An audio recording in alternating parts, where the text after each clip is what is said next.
We know a lot about Nathan Cirillo. He's the photogenic Highlander whose tragic last moments on the steps of the War Memorial in Ottawa united strangers and a nation. And we should. His death was an attack on our freedom, our sense of safety, and our democracy. But who was Patrice Vincent?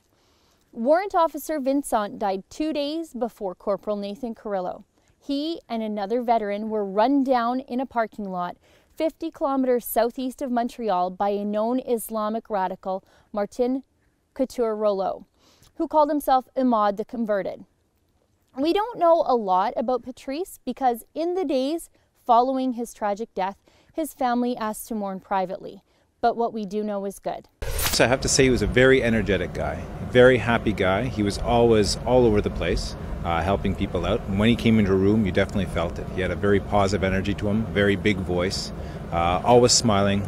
Now we know he was there in that parking lot that day because he was helping another veteran go to a Veterans Affairs office. Even in his last moments, he was helping others. And that's so fitting because, as I understand, that's how he lived his life. In his 28 years in the military, he had been a combat engineer, a military firefighter, and had worked in IT. He was working as a member of the Army's military personnel support staff when he was killed, still helping others. It's even been reported that he was considering retiring to become a cabinet maker. Vincent's sister spoke passionately in support of Bill C-51, that it may have saved Patrice's life and it will save others.